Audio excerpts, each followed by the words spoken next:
So, what does Hecate want from us? This is an age-old question that I've been asked in many different ways over the years, and I just think it would be a good time to address it. What does she want? What does she want from us? What's it all about? Now, I think that this question comes about because more of us than we realise have some kind of religious programming that makes us think that any deity, not just Hecate, but any god, would want something in return from us, whether that is a devotion, worshipping them, all sorts of things like that, being subservient to just them, feeding their ego sort of thing. If a god has an ego, giving them energy, giving them time, it's like, well, surely that's what a god wants, right? Well, not necessarily. And I do think that our perception of deities is not quite right because of this, because of what we've been programmed to think as a collective. And this isn't just one religion to blame for that. It's just the way things are on the whole, like the modern perception of a deity. And it's not just one religion saying that, like I say. But it's not true. And I'm not here preaching to tell you, oh, you must believe this thing, you must believe that thing. No, you're free to believe what you want. When it comes to Hecate, however, I just know it's not true, that she doesn't expect any of that. Therefore, what does she want? And therefore, by extension, what do probably 99% of other deities want? All right, well, let's get into it. Let's talk about it. Hi, if you're new, welcome. If you're not new, welcome back. I'm Sarah, that divination witch. This channel is a safe space and community. That means you can share questions and opinions, but we don't judge. If you like that, hit subscribe. And if you would like to support me, help me continue to make videos, all of my links are in the description, and I'd be grateful if you could have a look. I offer lots of different readings. I've got Patreon as well, teaching on there, got a community, got a path working, all sorts going on. So if you're interested, please have a look, because it helps me continue to do what I do. So thank you. All right, when it comes to Hecate, the way I personally see her, and a lot of others do, is that she is one face of the divine feminine. She is one face of the creator. And as the creator, wouldn't she want to see her creations have a fulfilled life, living their life to their truest and fullest potential? That's just sense to me. It's like a parent, any loving parent at least, would want their children to have a happy life. And when it comes to Hecate, that's what I've noticed about her. I see her as a mother. I see her as a face of the creator. You don't have to see her this way, but in my view, she is unconditional love.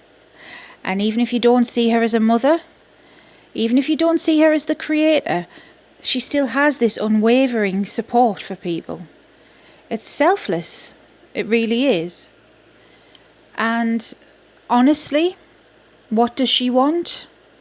Well, that's for us to be fulfilled, and for us to not be a lost soul, for us to be sovereign beings in our own right, to be confident and strong, to not rely on conditioning of others, to have autonomy, all of these things.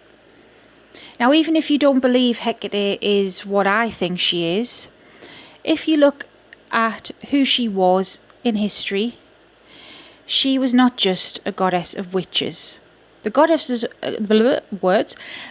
of witches scenario is a relatively modern concept, but it's not to say that people in antiquity wouldn't have linked her with such things, because witchcraft is a mystery. And Hecate is the goddess of the threshold, the goddess of the liminal space. And if anything is quite liminal, well, witchcraft is, isn't it? So she rules over all of these things, these mysterious things. She's got a say in most things. She was called on for most things as well, because she literally is the goddess of the in-between.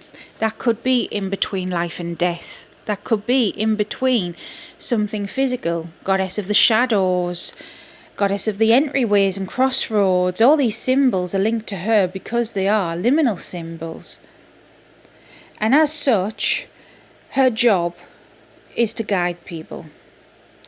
She is the torchbearer, the light bearer. She helps people get to where they need to be. Whether that is in the physical sense, or the metaphorical sense, or even the spiritual sense, that is what she does. I mean, she ferries the dead. She's a psychopomp. She crosses souls over, gets them to where they need to be. So her whole MO, her whole being, is a guide. So even if she isn't the creator, which I do personally think she is, but even if she's not, she's a guide.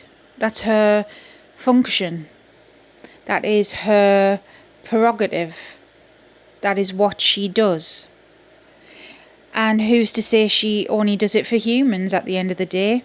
If there are other life forms out there or whatever, she could be doing it for them. Who's to say it doesn't happen for certain advanced animals, you know? Who's to say? Well, that is a side note for another time. So, therefore, she is a goddess that is, to be honest, in her nature, pretty selfless in that regard. So what does she want? She just wants us to be living in our truest self, our truest potential. It gives her less of a job to do when we do cross over and we don't need assistance. You know, if we are so fulfilled that we don't need assistance from her, it makes her job easier in that way. Now, when I say she is selfless, who's to say that the belief in her in itself is not enough, you know? She's not a god like in mainstream religions that gets envious and jealous by his own admission, just to say that. She's nothing like that. You don't have to even know her name. She will help you regardless. And this is not talked about enough, I don't think. But she is not just a witchcraft goddess. That is a relatively modern term, as I've already said. She's a goddess of everyone. She is the goddess to me and to others. Therefore, she will help anyone.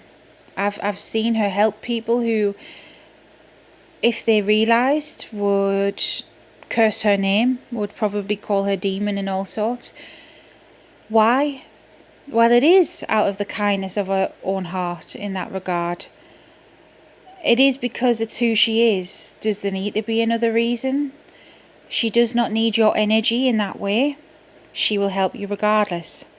She doesn't need the fanfare, because a lot of the things she does is behind the scenes. And even the people she has helped, they don't always get to know that it was her. So she doesn't do it for clout. She doesn't do it for recognition. She doesn't do it for material goods or even worship. We who work with her, we who know her, want to worship her.